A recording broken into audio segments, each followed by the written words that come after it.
It has been almost 6 days after Hamas terrorists launched their horrific assault on Israel. And now there's a new sense tonight that the war is about to enter a new phase.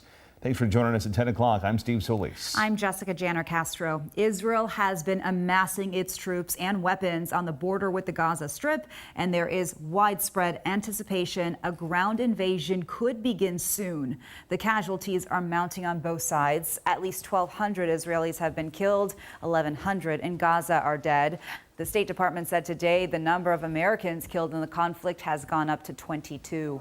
An estimated 150 men, women, and children are also still being held captive by Hamas, who is now threatening to execute them on camera. Earlier today, President Biden relayed again the U.S. is here to help Israel. Folks, there's a lot we're doing. A lot we're doing. I have not given up hope of bringing these folks home. Israel has also brought in enough tanks and armor for a full-scale ground war and is mobilizing the more than 360,000 reservists called up for service. Tonight, a church group from Bellingham is trying to make their way home from Israel. The group was on a tour when the war between Israel and Hamas broke out. King 5's Julie Calhoun has the latest on their efforts to get back home to Washington. A Bellingham church waiting and praying for its pastor and 57 members to make it home from a now war-torn country. We're just praying for safety, for peace and protection for everybody there. And then, of course, by name for the 57 people that we know and love. The group from Christ the King Church was in Israel for a tour of places with biblical history, something Pastor Grant Fishbook has done multiple times. Whenever you take a trip to that part of the world, you're as cautious as you can be, as aware as you can be about potential conflict, but they felt like it was a safe time to take the trip, and this, I think, surprised a lot of people. But this time, they found themselves in the midst of a war. Early Saturday morning, the group was in Jerusalem, just far enough away from where the Hamas militants attacked Israelis. In Israel alone, the death toll is in the hundreds, including at least 22 Americans. Yeah, at the time they were in Jerusalem, which we're really grateful for. So they were always at least a couple of hours from the worst of the fighting, but they definitely did see and experience sort of the results of the conflict. Pastor Grant bringing some solace to those back with these videos updating how they're doing. Obviously, the situation is very tense right now, but continue to pray for the peace of Jerusalem. Psalm 122 is the place to go. God bless you guys. We love you. We can't wait to see you. But the group hit a major roadblock and found themselves stuck. Our flights home on Wednesday were canceled, so we've been working tirelessly to find other ways home, and it appears like together, they made it to cross the border into Jordan, where they're currently waiting to get home Friday. We're in great spirits. Everyone is doing really well, other than being a little emotionally tired more than anything, or a lot emotionally tired, let's be honest. In Bellingham, Julie Calhoun, King 5 News. A retired University of Washington instructor is stuck in Gaza right now, and her family is urging the UN to help her evacuate. Ramona Okamura taught prosthetics at UW Medicine. She has been going on missions there to Gaza to help fit child amputees with prosthetic limbs. Her family says she is staying in a hotel known for housing medical workers.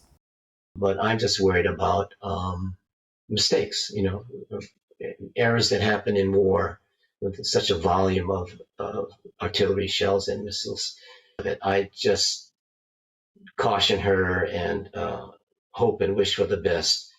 And that's all we can do now. And this is like as bad as it could be, except so far she hasn't been injured. So I'm grateful.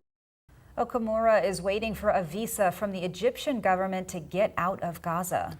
A Seattle small business owner says she is doing her part to send help to the thousands of Palestinians suffering due to Israeli forces bombing the Gaza Strip. King 5's Cornelius Hawker is in Capitol Hill with that story. Here at Yalla Seattle, a Middle Eastern restaurant, the owner says she had to do something to help the Palestinians who suffered under Israeli rule for decades. Now they're suffering even more because of this war.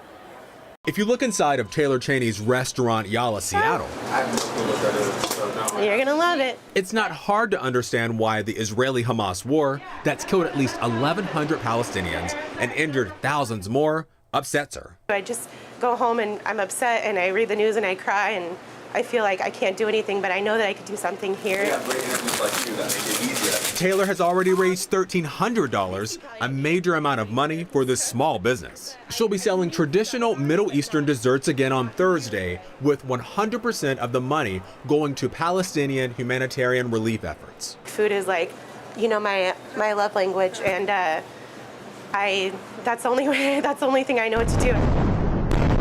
According to the United Nations, at least 200,000 Palestinians have been displaced, running for their lives, trying to avoid the Israeli airstrikes. Hospitals are getting bombed.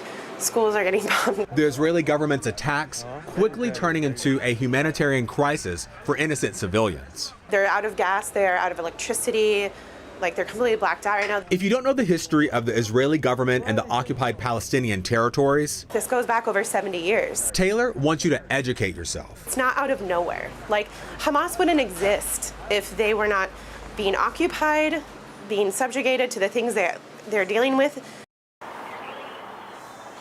Hamas, the terrorist group behind the attack, controls the Gaza Strip. They were formed in 1987 to push back on Israeli occupation. Live in Seattle, Cornelius Hawker, King 5 News. With the violence in Israel and Gaza grabbing headlines on TV and social media, it may be time to talk to your kids about it. Some health experts say the traumatic events can cause a heightened sense of stress and anxiety, especially among children. Therapists say it's important to talk to kids who have already been exposed to the violence about what is happening. Here are some ideas for talking to kids about the war. Let them guide the conversation, sharing what's been on their minds. Listen to them and their thoughts, their feelings and concerns, and if necessary, offer ways to cope, like exercise or exploring creative outlets.